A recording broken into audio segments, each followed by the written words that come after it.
जय हिंद गाइस। तो आज की वीडियो में हम कुछ 20 कॉमन थिंग्स देखने वाले हैं। मतलब आपको 20 ऐसे क्वेश्चंस देखने को मिलेंगे जीके की जो हर एक एंट्रेंस एग्ज़ाम में या किसी भी एग्ज़ाम में पूछे जाते हैं और बार बार पूछे जाते हैं। तो चलिए विदाउट वेस्टिंग टाइम अपनी वीडियो को स्टार्ट करते हैं और देखते हैं अपना 20 क्वेश्चंस क्या क्या हैं।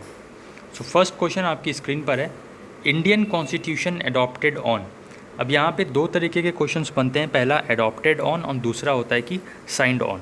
तो ये दोनों चीज़ें आपको क्लियर रखनी है कि एडॉप्टेड की बात करेगा तो एडॉप्टेड की जब बात होती है तब यहाँ पे आपका आता है 26 नवंबर 1949 और जब साइंड की बात आती है तब आता है 24 ऑफ जनवरी एंड 1950। तो ये दो अलग अलग चीज़ें हैं, एक एडॉप्टेड है तो उसका 26 नवंबर 1949 है और एक साइंड है तो उसका 24 जनवरी 1950 है। ये दोनों डेट्स याद रखिएगा। नेक्स्ट क्वेश्चन आपकी स्क्रीन पर है, भीतरकनिका डैम। बार बार पूछा जाता है ये डैम। तो भीतरकनिका डैम कहाँ पे लोकेटेड है आपको ये बताना है, ओडिशा में, रसिया में, कर्नाटक में या आंध्र प्रदेश में। सो भीतरकनिका डैम की बात करें तो ये हमारा लोकेटेड है ओडिशा में। ओडिशा आपका यहाँ पे करेक्ट आंसर हो जाएगा। अगर आप हमारे चैनल पे नए हैं तो चैनल को सब्सक्राइब कर सकते हैं और बेल बटन दबा सकते हैं, जिससे आने वाले दिनों में सभी लेटेस्ट न्यूज़ और क्लासेस का नोटिफिकेशन आपको मिलता रहेगा। नेक्स्ट क्वेश्चन आपकी स्क्रीन पर है, क्वेश्चन नंबर 3 आपको बताना है, largest man made lake in India. So यहाँ पे लार्जेस्ट मैन मेड लेक जो है इंडिया में वो आपको बताना है, गोविंद वल्लभ पंत सागर, हिंद डैम, महानदी डैम या बगलीहार डैम। सो इस क्वेश्चन का करेक्ट आंसर आपका हो जाएगा गोविंद वल्लभ पंत सागर। ये जो है आपका सोनभद्र डिस्ट्रिक्ट उत्तर प्रदेश में है।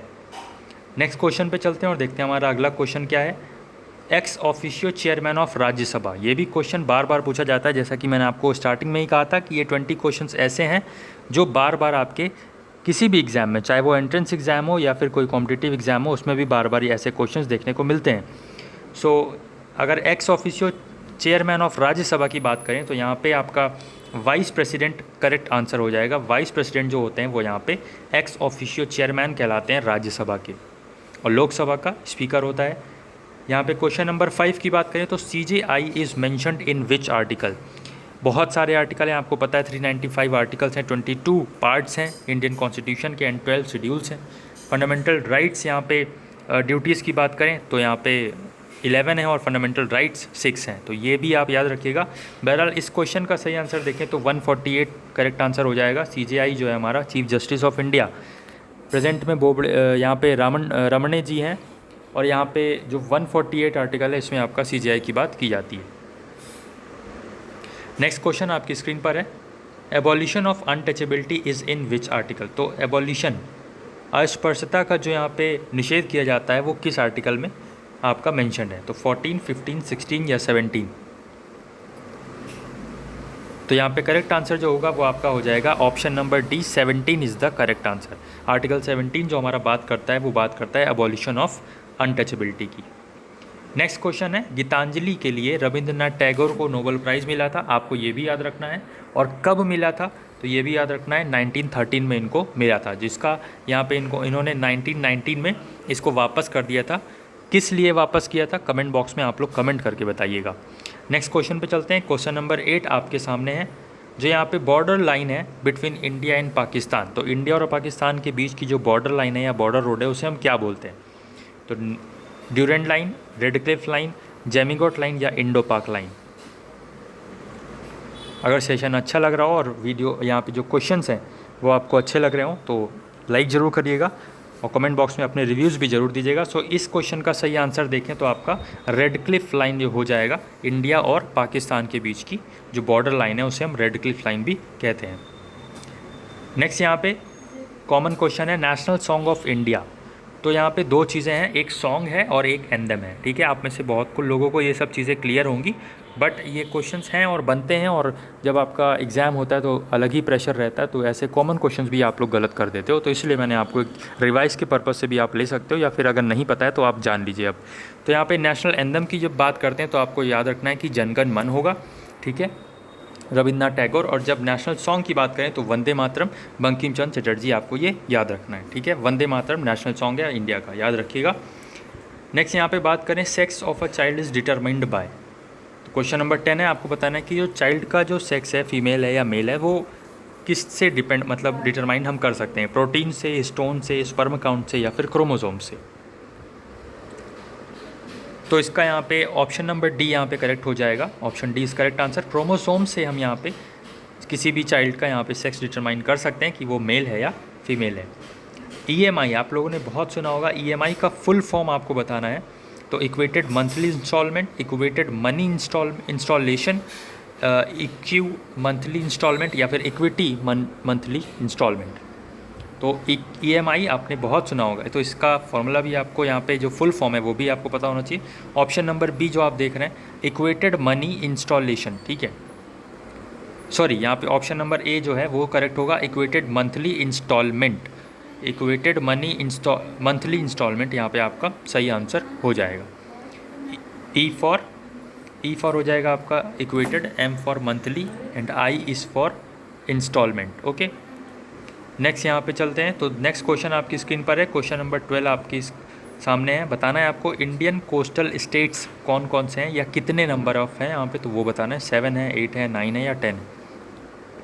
तो इंडियन कोस्टल स्टेट्स का मतलब है कुछ इस तरीके से यहाँ पे मैप बनता है, और जो नीचे साइड जो शोर से लगे हुए हैं वो स्टेट्स कौन कौन से हैं। तो टोटल 9 स्टेट्स हैं, आपको याद रखना है, ठीक है।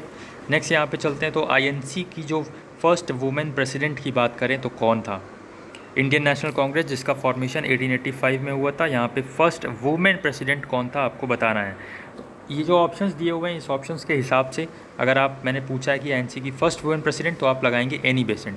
लेकिन अगर यहाँ पे एनी बेसेंट ऑप्शन में ना होके कोई और ऑप्शन होता तो आप सरोजिनी नायडू लगाते।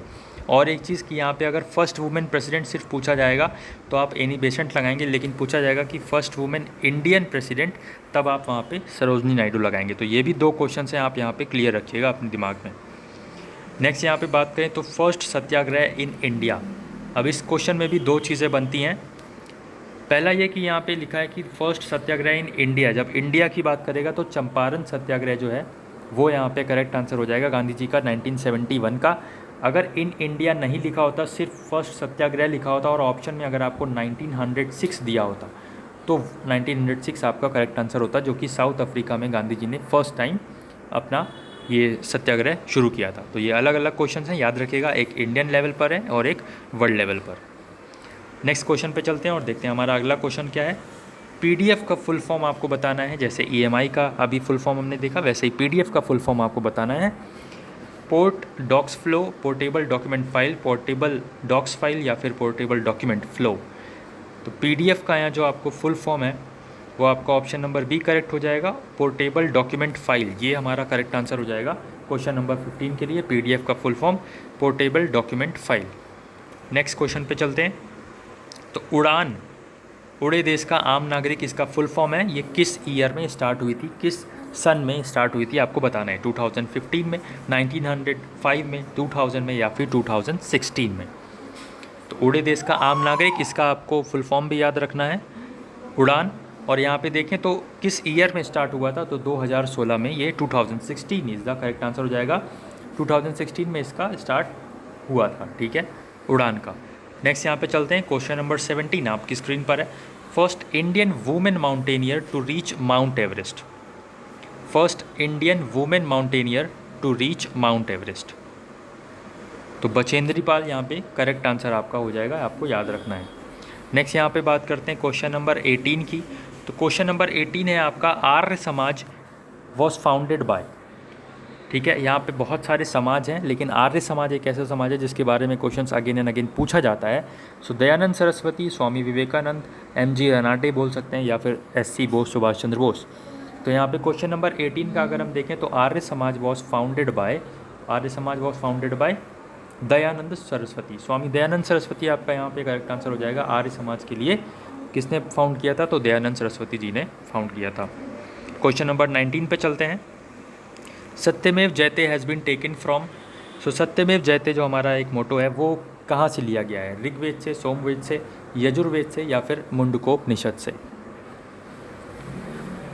तो सत्यमेव जयते की बात करें, ये हमारा ऑप्शन नंबर डी मुंडकोपनिषद से लिया गया है। चलते हैं हमारे नेक्स्ट और लास्ट क्वेश्चन पे, जो क्वेश्चन नंबर 20 है। अजंता केव्स कहाँ पे हैं आपको बताना है।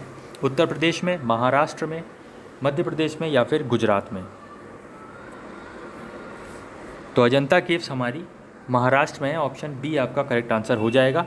गाइस, जो आपसे कुछ क्वेश्चंस मैंने अभी ऊपर पूछे थे वो आप कमेंट करके हमें बताने की कोशिश करेगा। अगर नहीं पता है तो गूगल कर लीजिएगा, जिससे आपको पता चल जाए। और अगर वीडियो अच्छी लगी है, इन्फॉर्मेटिव लगी है और क्वेश्चंस आपको पसंद आए तो इसको लाइक ज़रूर करिए और अपना रिव्यू हमें कमेंट करके ज़रूर बताइएगा। जय हिंद, जय भारत।